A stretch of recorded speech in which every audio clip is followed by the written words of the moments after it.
The river roared like a wild beast under the burning Arizona sun. Dust from the canyon rim swirled into the wind as a lone rider urged his horse toward the banks. His name was Luke Carver, a drifter, an ex-Union scout turned wanderer. For 3 days, he'd been riding across Apache lands, chasing no man and running from no one, but the look in his eyes said otherwise. He'd seen too much war, too much death, and his heart carried the quiet ache of someone who'd stopped believing in miracles. But that changed the moment he saw her. Downstream, tangled in reeds and river foam, was the body of a woman, motionless, half-submerged, her black hair fanned like ink across the current. Without thinking, Luke dove in. The water was cold as ice, cutting through his skin as he fought the current, dragging her lifeless body to shore. He laid her on the sand, breathless and pale, her traditional Apache dress torn by the river's fury. Luke pressed his hands against her chest, counting under his breath, forcing air into her lungs. Again and again, the desert was silent except for the slap of his palms and the rasp of his breath. He'd done this before, seen men pulled from floods, soldiers revived on muddy battlefields, but never had it felt like this. The world around them vanished. Just him, her, and the desperate rhythm of life fighting back. Then she gasped, a violent, choking gasp that broke the stillness like thunder. Water spilled from her lips. She coughed, shivering, eyes fluttering open. They were the color of obsidian, fierce yet filled with something ancient. Luke froze, staring into those eyes. She stared back, confusion twisting into fear. "You saved me," she rasped. Her accent was soft but sharp-edged. "Yeah," Luke murmured, still catching his breath. "You nearly drowned." But instead of gratitude, she recoiled, crawling backward through the sand, clutching a pendant at her throat. "You shouldn't have done that," she whispered. "You've bound yourself to me." Luke frowned. "Bound?" She looked up at him, and the wind seemed to still. "Among my people," she said slowly, "to breathe life into one marked by the river is to share her fate. You are part of me now, and of my curse." The words sent a chill down his spine. He tried to laugh it off, but there was something in her tone, a tremor that felt like truth. Before he could speak, a shadow crossed the canyon. The girl's expression hardened. "They're coming," she whispered. "My father's men." And when Luke turned, he saw riders descending through the dust, fierce, painted warriors, bows drawn. The woman staggered to her feet, pushing him toward his horse. "Go, before they find you with me." But Luke didn't move. "I'm not leaving you here." Her gaze softened for a heartbeat. "Then you may not live to regret saving me." Part 2. The thunder of hooves echoed off the canyon walls. Luke grabbed her hand and pulled her toward the narrow trail leading into the rocks. They rode hard, the wind screaming through the ravine, arrows slicing the air behind them. The Apache warriors were relentless, their war cries haunting the air. When they finally lost them among the cliffs, Luke dismounted, helping her down. She was trembling, her lips pale. "You risked your life for me twice now," she said. "Why?" He shrugged, wiping the blood from a small cut on his cheek. "Guess I'm too dumb to do otherwise." A faint smile tugged at her lips before fading. "You don't understand what you've done," she murmured. "The river chooses who lives and who dies. You took that power from it, and it will take something back." They found shelter in an abandoned mining shack high above the canyon floor. As night fell, the air grew cold and heavy. Luke started a fire while she sat near the doorway, tracing symbols into the dust with trembling fingers. "What's your name?" he asked. "Naira," she said after a pause. "Daughter of Chief Toscana." Luke nodded slowly. He'd heard the name before, a fierce Apache leader who'd sworn vengeance on any outsider trespassing his lands. "Then you weren't supposed to be in that river," he said quietly. Her gaze lifted to meet his. "No, I was trying to end it." The confession hit him like a bullet. Naira looked into the flames, her eyes reflecting sorrow and shame. "My tribe believes I was born under the wrong star, marked by the water spirit who cursed my mother's womb. They said one day I would bring death to whoever touched me." Her voice broke. "I thought if I gave myself to the river, the curse would end with me." Luke leaned forward, his rough hands tightening around his knees. "I don't believe in curses," he said. "I've seen too many men die and too many survive when they shouldn't. You're alive. That's what matters." She smiled faintly, tears glistening in her eyes. "You speak as though you haven't lost anything." He looked away. "I lost everything that mattered long ago." Outside, the wind began to howl again, and the fire flickered low. Naira's pendant glowed faintly, the markings on it pulsing like a heartbeat. Luke felt a strange pull toward it, and toward her. She looked up suddenly, alarm flashing in her eyes. "It's starting," she whispered. "What is?" he asked. "The bond. The river spirit is claiming you." A sudden pain ripped through Luke's chest, forcing him to his knees. His vision blurred as water seemed to fill his lungs again, though he hadn't moved. Naira rushed to him, pressing her hands to his face.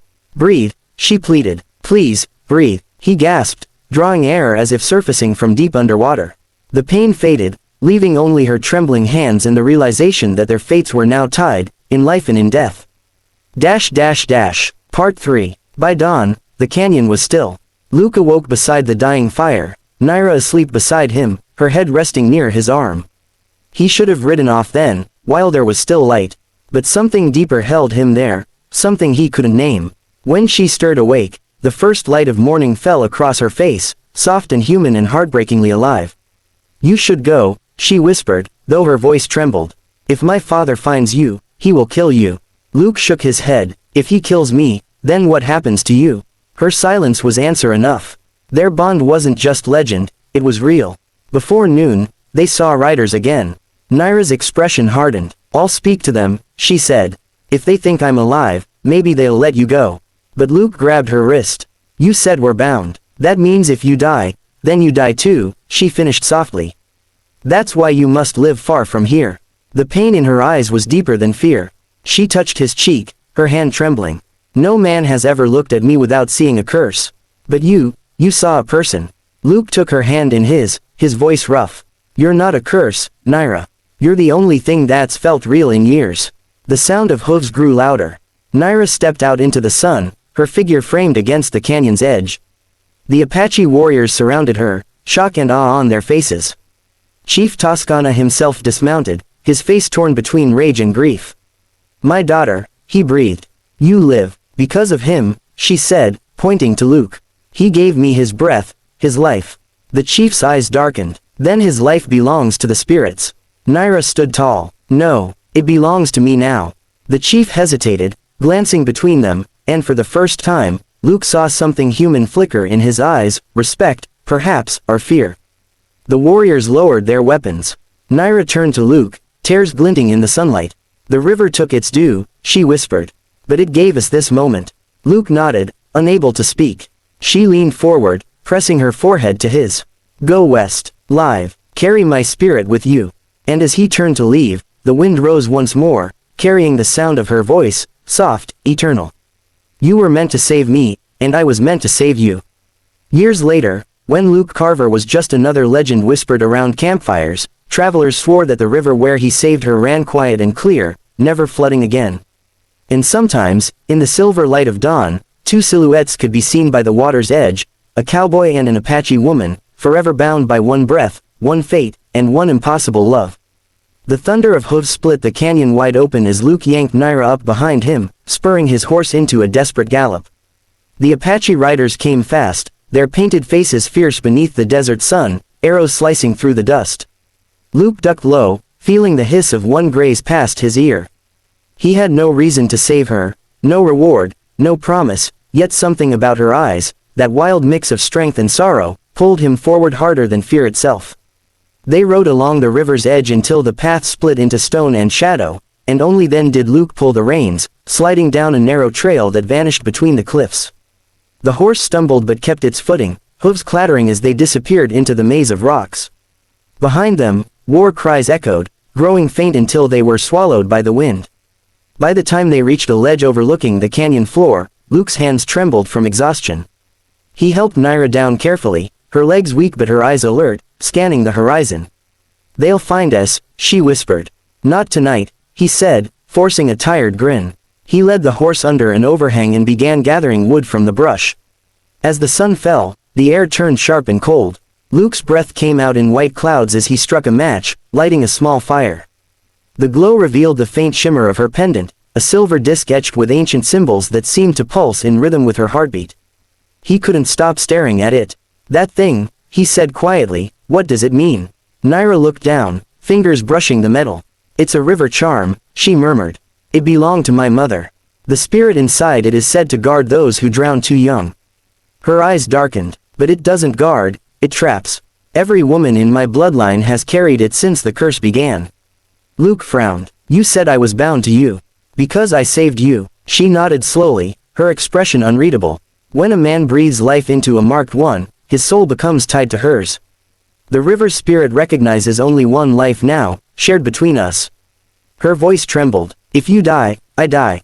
If I die, you follow. Luke's jaw tightened. I don't buy that, but deep down, something in him did. He'd felt it, that sharp pain in his chest when she gasped for air, that strange calm afterward. He rubbed his temples. So what? I'm cursed now. She looked at him with something like pity. Not cursed, she whispered. Chosen. The river doesn't pick at random. Luke laughed bitterly. Yeah, well, it picked wrong. He turned away, staring into the darkness beyond the fire. But even as he said it, the canyon began to hum, a low, rhythmic pulse that vibrated through the stones beneath their feet. Naira's eyes went wide. It's waking, she breathed. The river knows you defied it. The air grew thick, and the flames flickered blue. Luke stood, hand on his revolver though it felt useless now. The wind whistled through the rocks, carrying whispers in a language he couldn't understand. Naira clutched her pendant, chanting softly, the words ancient and desperate. What are you doing? Luke shouted over the rising wind. Trying to keep it from taking you, she cried back. It wants balance. It wants blood. A tremor rolled through the ground, shaking the walls of the canyon. The horse reared, panicked. Luke reached for Naira, pulling her close as the earth cracked nearby, revealing a trickle of glowing water, alive, moving against gravity.